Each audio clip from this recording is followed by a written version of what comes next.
Bonjour à tous, bienvenue c'est Angie, on se retrouve pour une présentation. Aujourd'hui nous allons découvrir Ma vie en mots, un petit carnet pour rédiger son autobiographie poétique. Alors c'est inspiré des notes de chevet de Seisho Nago, poète et dame de cour japonaise du XIe siècle. Donc c'est un retour en soi, une introspection, une façon originale de se découvrir et de se révéler par les mots. Donc c'est vraiment un bel objet, on va voir ça ensemble. Donc c'est édité aux éditions Le Courrier du Livre. Une voix douce vers soi. Explorer ses terres intérieures et mettre en mots, par petites touches, ses émotions, ses désirs, ses rêves, ses craintes et ses sources de joie, est une manière sensible, intime et poétique de se découvrir, de se retrouver et de déployer ses ailes. Dans Ma vie en mots, Flavia Maslin-Salvi propose une autre manière de cultiver son jardin et d'y faire éclore en toute liberté les images, les sensations et les émotions qui font de chacun de nous un être unique, libre d'affirmer sa singularité et d'accueillir celle de l'autre.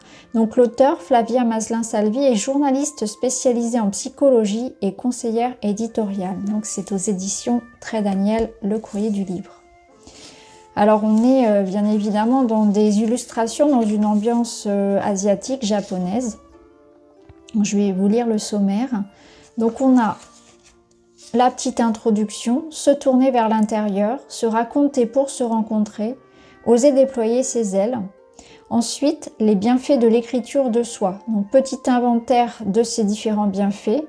Elle crée des pauses, elle régule les émotions, elle favorise la clarté mentale, elle offre un jardin secret, elle ouvre à une autre temporalité, elle aiguise la lucidité, elle rend plus responsable, elle pousse à l'autonomie, elle accroît le sentiment de notre valeur personnelle, elle aide à donner du sens, elle procure de la joie. Un autoportrait impressionniste et poétique, mode d'emploi. Les choses, donc on va noter ici sur les choses. Les gens, donc le relationnel, et les lieux. Et aussi donc mon inventaire à l'après-vert, je me souviens, 10 méditations zen, et ensuite donc à propos de l'auteur. Ainsi, jour après jour et sans t'en rendre compte, as-tu pris l'habitude de tenir très régulièrement ton journal. Ce monde que tu découvres en toi, il te passionne, tu aimes ces instants où tu es seul, n'as rien à faire et où tu absorbes en toi-même, écoute la murmure de cette voix que tu entends toujours mieux. Charles-Juliette Lambeau. Alors, petite introduction ici de l'auteur. Donc ici, on retrouve donc les bienfaits de l'écriture, ce que je vous ai lu tout à l'heure. Un autoportrait impressionniste, mode d'emploi.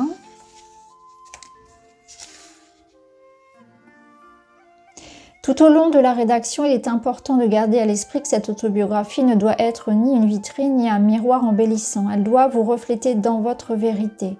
C'est pourquoi nous vous conseillons de vous livrer en toute confiance et en toute sincérité sans vous censurer. C'est à cette même condition que vous pourrez mieux vous comprendre. Donc c'est vraiment un carnet, un joli carnet pour l'introspection, pour vraiment se comprendre. Ça peut être aussi, ça peut aider à la transmission. Donc ici, nous avons donc les choses. Vous voici prêt à explorer votre univers intime à partir à la rencontre de vos désirs, de vos craintes, de vos plaisirs, de vos rêves. Chaque invitation à l'introspection commence par « chose ». Ce mot peut désigner des objets, des événements, des comportements, des faits, des sensations, des émotions. Tout dépend du sens que vous lui donnerez. Votre interprétation guidera vos réponses en toute liberté. Donc par exemple, ici, les choses qui n'appartiennent qu'à moi.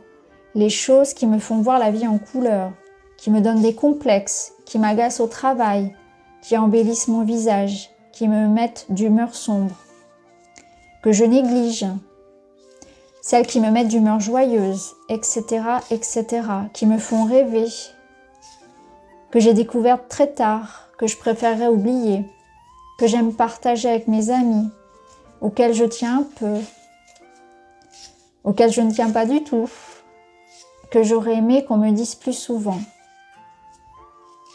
qui me donne envie de me lever le matin, etc., etc.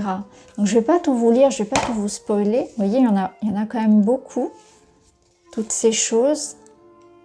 Ensuite, on passe aux gens. Donc, de la même façon, Les autres, proches ou éloignés, connus ou inconnus, font aussi partie de votre identité. Les relations que nous tissons avec eux, les sentiments qui nous lient, nous racontent. Et disent également long sur nous, nos affinités, nos désaccords, les déceptions, les trahisons qui nous blessent ou dont nous sommes responsables, la gratitude ou l'admiration que nous éprouvons. Dans l'énumération qui suit, vous pourrez désigner une ou plusieurs personnes par leur nom, décrire un comportement type ou encore détailler les faits que ces femmes ou ces hommes ont sur vous. À vous de choisir. Donc là, c'est pareil, les gens qui me font du bien, les gens qui m'inspirent, que je méprise, les gens sur qui je peux compter, ceux qui me remontent le moral, ceux qui m'ont trahi, ceux que j'ai aidés, ceux que j'ai aimés et que je n'aime plus, ceux qui m'ont encouragé, ceux qui m'ont déçu. Voyez? Donc à chaque fois, c'est pareil. Les gens que je trouve durs, ceux qui m'aident à me recentrer, etc., etc. Donc ensuite, on passe au lieu. La crique que l'on retrouve chaque été, la forêt qui nous apaise, la maison regrettée de nos grands-parents, la ville qui nous inspire, celle que l'on veut quitter. Tous les lieux de notre vie sont peuplés de sensations, d'émotions et de sentiments. Nous vous invitons à les visiter en pensée et à mettre en mots ce que votre cœur vous dicte. Sous votre plume, ils deviendront votre patrimoine immatériel. Donc les lieux qui me font rêver, ceux qui me ressourcent, ceux où je me sens à l'étroit, ceux que j'associe à de bons souvenirs, ceux qui sont angoissants, propices au surnaturel, etc., etc. Et aussi, donc mon inventaire à l'après-vert. À votre tour maintenant de jouer avec les mots. Nous vous proposons de dresser votre inventaire personnel. Il consiste à énumérer sans souci de cohérence tous les éléments, objets, plantes, animaux, couleurs, lieux, matières qui semblent vous décrire et vous symboliser le mieux. C'est intéressant. C'est rigolo à faire ça. C'est très inspirant. Et je me souviens. Donc là, nous vous proposons de remonter le cours du temps, de gagner les rivages de votre enfance et de votre adolescence et d'énumérer à la manière de Pérec, en commençant par « je me souviens », les personnes, les objets, les événements politiques ou culturels de l'époque, les expressions à la mode alors, les émissions de radio, de télé, les slogans publicitaires, etc. Au moins 10 souvenirs. C'est intéressant parce que là, actuellement, je travaille sur un oracle qui justement se passe dans cette idée-là, un petit peu du retour en arrière. Donc c'est pour moi un bel outil pour accompagner la création de mon oracle. Et ensuite, vous avez 10 méditations zen.